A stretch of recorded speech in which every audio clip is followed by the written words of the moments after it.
To go fast, swimmers need to be skilled and they need to be fit. One of the biggest challenges is ensuring that swimmers train with excellent skills. Rather than just reminding them to think about what they're doing, I prefer strategies that demand that they make it happen. Hi everyone, Andrew here, helping you help your swimmers get faster. One of the most effective ways to get great skill execution during hard training and even actually improve skills is to design sets where great skills are required even when swimmers are working really hard. If successfully accomplishing the objectives of the set guarantees that swimmers have to use great skills, it's a whole lot easier to build skills while training hard. Let's take a look at one of my favorite strategies. Working hard and developing fitness is absolutely critical for fast swimming. Getting swimmers to swim well when working hard can be difficult. When sets aren't designed in certain ways, it can be difficult to hold swimmers accountable to their skills. One of the realities of swimming is that speed equals stroke rate times stroke length. So the faster swimmers can move their arms and the further they can travel with each stroke, the faster they're going to go. When it comes to development of performance over time, it's stroke length that typically changes the most, whereas stroke rate doesn't change that much. However, if swimmers want to go faster, they will almost exclusively focus on improving their stroke rate rather than their stroke length. Unfortunately, especially when they're working hard, just reminding them of what to do or where to focus doesn't always do a whole lot. So we need strategies that encourage swimmers to improve their stroke length even when they're working hard. Turns are also really important for performance. I'm sure you've watched your fair share of races where your swimmers have either lost or won because of their turns. Again, even though it's important, it doesn't mean that swimmers focus on it. And typically they do a terrible job with turns during training. And a lot of that is because there's no accountability. And again, just like with focusing on length as opposed to rate, simply asking them to focus on their turns doesn't do a whole lot. And of course, all of this gets worse the more fatigued they get. And if we're training hard, in order to develop physiological changes, swimmers are going to need to get tired, and sometimes they need to get really tired. So we have to find a way to ensure that there's technical accountability even when they're working hard. One of my favorite strategies to make that happen is having swimmers descend at the same stroke rate. So it's very simple. You're going to give them a controlled stroke rate. Typically, I will use a tempo trainer because it makes life way easier than having them try to guess what their stroke rate is. Most swimmers are terrible at that. Instead, if you give them the metronome, it's constantly beeping in their head. They will be held accountable to that stroke rate.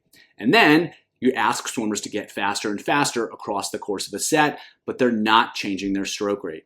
So they have to get faster, but they can't pick up their stroke rate. And so as we just talked about, speed is stroke rate times stroke length. So if speed goes up, but stroke rate stays the same, they have to increase their stroke length. So we can build accountability into the set and require that swimmers use more stroke length.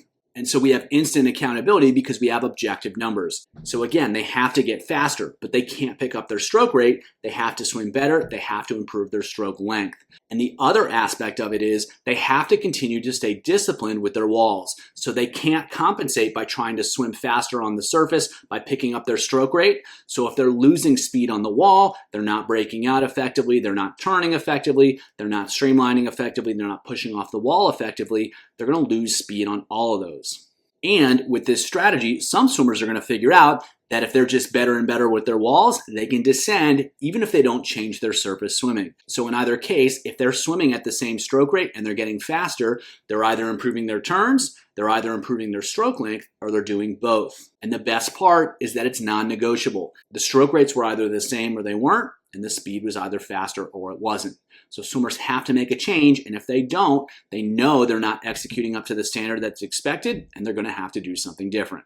Now, when you use this strategy, you can shape the challenge in multiple different ways. So you can change the training context. It can be during an endurance set, it can be during a racing set, it can be during a speed set. And in every case, the challenge that they face is going to be slightly different.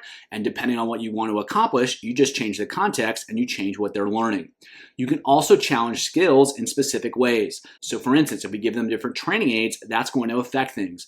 If we have them wear a buoy or a band, they have to make all the changes with their upper body. They can't use their kick to compensate. If we give them resistance, now they're going to have to figure out how to create more propulsion to overcome that resistance. But again, they can't change their stroke rate, so they have to figure out how to hold more water with each stroke without letting the stroke rate drop. If we use this strategy with different drills, whatever that drill is, they're going to have to figure out how to execute it better. And again, they have to find more speed, but they can't pick up the stroke rate, so they have to get more out of each stroke, regardless of what the drill is. We could also use different hand postures like closed fist, having them hold a paddle upside down, having them pinch a paddle, having them wear one paddle at a time. And in every case, that's going to put more pressure on their ability to create propulsion with their arms, and they have to figure out how to get more out of each stroke with those different hand positions. So by using this one strategy and combining it with other strategies, we can be a lot more specific in terms of the skills that we're trying to influence.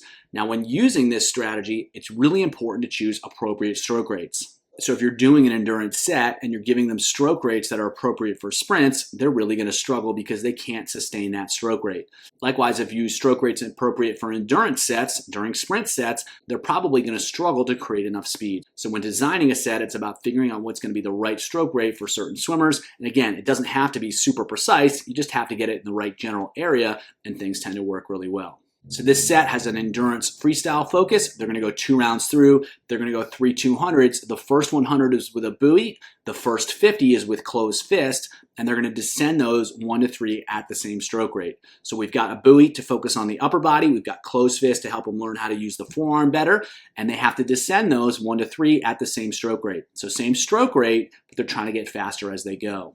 And then they're going to go 3 100s freestyle with a buoy. The first 50 is closed fist. You can use the same stroke rate as they did on the 200s. They should be able to go a little bit faster than they did on that first 100 of the 200. Then they'll finish with 3 100s freestyle, straight up swim. They're going to again descend those 1 to 3 at the same stroke rate, using the same stroke rate throughout the round.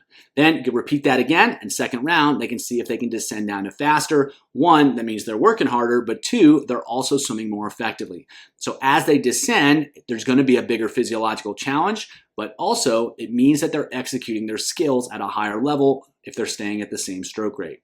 So this is a breaststroke kick set. They're going to go 3 rounds through it. They're going to go 475s breaststroke kick. They're going to descend 1 to 4 at about a 400 breaststroke stroke rate. So not a 400 breaststroke kick rate, but what they would typically use if they were going to do a 400 breaststroke. Probably won't have a specific rate, but just take the general idea. So something that's slower than a 200 stroke rate.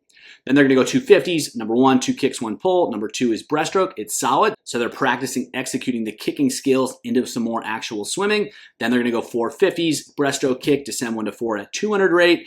2 more 50s, try to be better on those than they were the first 2. And then 4 25s, descend 1 to 4 at 100 rate. And then again, 2 50s, 2 kicks, 1 pull, and then breaststroke, and those are stronger. So by having them descend at the same kick rate, they've got to learn how to get more out of each kick. And by having them use faster rates as they go, they're figuring out how to continue to execute those skills at more and more specific rates. So rather than just doing some kicking and having them work hard, we're going to have them work hard, but force them to be better and better with their skills as they go through the set. Another strategy I like to do is take the kicking skills that they're working on and apply them when they're actually swimming, and that's why we have those 250s built in throughout the entire set.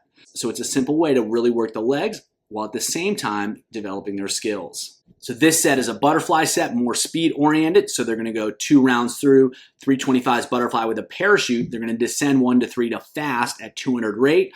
So 200 rate is not that fast. It's quick, but it's certainly not all out.